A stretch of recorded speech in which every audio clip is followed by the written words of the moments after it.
एक बार वैकुंठ लोक में भगवान विष्णु जी अपने आसन शेष नाग पर बैठे बैठे उब गए तो उन्होंने सोचा चलो पृथ्वीलोक घूम कर आता हूँ।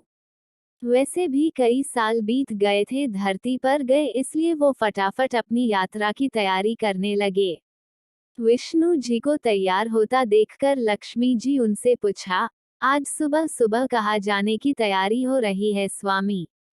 विष्णु जी ने कहा, हे प्रिय, मैं पृथ्वी लोक पर घूमने जा रहा हूँ। तो कुछ सोचकर लक्ष्मी ने कहा, हे भगवान, क्या मैं भी आपके साथ चल पृथ्वीलोक आ सकती हूँ? विष्णु जी ने 2 पल सोचा, फिर कहा, एक शर्त पर, तुम मेरे साथ चल सकती हो। तुम पृथ्वी पर उत्तर दिशा की ओर नहीं देखोगी। लक्ष्मी जी के मन में आया कि प्रभु ऐसी शर्त क्यों रख रहे हैं, लेकिन ज्यादा प्रश्न करने पर वो नाराज होकर उन्हें ले जाने से कहीं मना न कर दे, इसलिए लक्ष्मी जी ने हाँ कह अपनी बात मनवा ली। सुबह सुबह माँ लक्ष्मी और भगवान विष्णु धरती पर पहुंच गए। तब सूर्योदय हो रहा था। रात भर बरसात होकर हटी थी।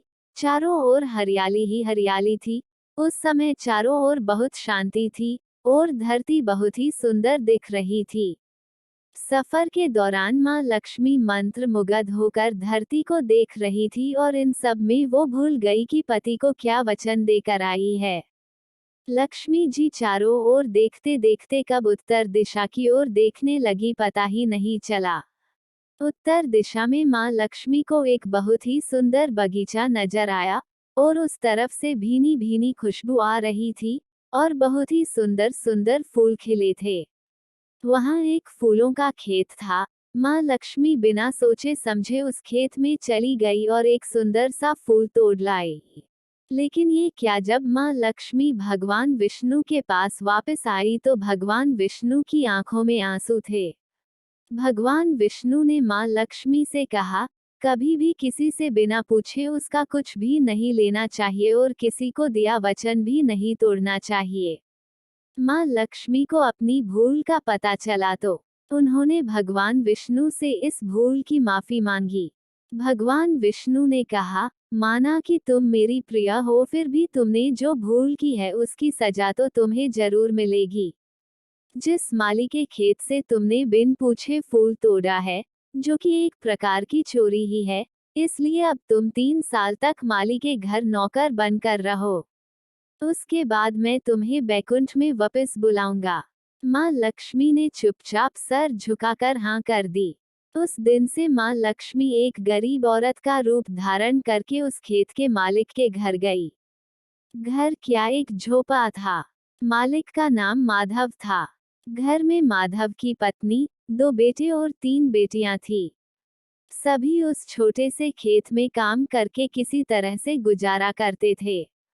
माँ लक्ष्मी जब एक साधारण और गरीब औरत बनकर जब माधव के झोपड़े पर गई तो माधव ने पूछा, बहन तुम कौन हो? मुझसे इस समय तुम्हें क्या चाहिए? तब माँ लक्ष्मी ने कहा, मैं एक गरीब औरत हूँ, मेरी देखभाल करने वाला कोई नहीं, मैंने कई दिनों से खाना भी नहीं खाया, मुझे कोई भी काम दे दो। इसके बदले मैं तुम्हारे घर का काम भी कर दिया करूँगी, बस मुझे अपने घर में एक कोने में आसरा दे देना। माधव गरीब जरूर था किंतु बहुत ही अच्छे दिल का मालिक था। उसे दया आ गई, लेकिन उसने कहा, बहन मैं तो बहुत ही गरीब हूँ, मेरी कमाई से मेरे घर का खर्च मुश्किल से चलता है। अगर मेरी 3 की जगह 4 बेटियां होती तो भी मैंने गुजारा करना था। अगर तुम मेरी बेटी बनकर जैसा रूखा सूखा हम खाते हैं, उसमें खुश रह सकती हो तो अंदर आ जाओ। माधव ने माँ लक्ष्मी को अपने झोपड़े में शरण दे दी। माँ लक्ष्मी 3 साल उस माधव के घर पर नौकरानी बनकर रही। जिस दिन माँ लक्ष्मी माधव के घर आई थी उससे दूसरे दिन ही माधव को फूलों से इतनी आमदनी हुई कि उसने शाम को एक गाय खरीद ली। फिर धीरे धीरे माधव ने काफी जमीन खरीद ली। उसने सबके लिए अच्छे अच्छे कपड़े भी बनवा लिए। एक बड़ा पक्का घर भी बनवा लिया। बेटियों और पत्नी को गहने भी खरीद कर दिए और उसके घर शरण लेकर रह रही लक्ष्मी जी को भी उसने वो सब दिया जो अपनी बेटियों को दिया था। पहले से कहीं ज्यादा सुखी और समृद्धि से रहने लगा। माधव के मन में हमेशा ये ख्याल आता था कि मुझे ये सब इस महिला के शुभ कदम मेरी झोपड़ी में पड़ने के बाद मिला है। इस महिला ने एक बेटी के रूप में मेरे जीवन में आकर मेरी किस्मत ही बदल दी। 3 साल लगभग बीत गए थे, लेकिन माँ लक्ष्मी अब भी घर में और खेत में काम करती थी। एक दिन माधव जब अपने खेतों से काम खत्म करके घर आया तो उसने अपने घर के सामने के द्वार पर एक देवी स्वरूप गहनों से लदी एक औरत को देखा। ध्यान से देखकर पहचान गया, अरे ये तो मेरी मुंह बोली चौथी बेटी यानी वही औरत है। वो पहचान गया कि यह तो माँ लक्ष्मी है। अब तक माधव का पूरा परिवार बाहर आ गया था और सब हैरान होकर माँ लक्ष्मी को देख रहे थे। माधव बोला, हे माँ, हमें माफ कर दीजिए। हमने आपसे अनजाने में ही घर और खेत में काम करवाया है। माँ, ये कैसा अपराध हो गया? हे माँ, हम सबको माफ कर दो। माँ लक्ष्मी मुस्कुराए और बोली, हे माधव, तुम बहुत ही अच्छे और दयालु व्यक्ति हो। तुमने मुझे अपनी बेटी की तरह से रखा, अपने परिवार के सदस्य की तरह से मान दिया। इसके बदले मैं तुम्हें वरदान देती हूँ कि तुम्हारे पास कभी भी खुशियों की और धन की कमी नहीं होगी।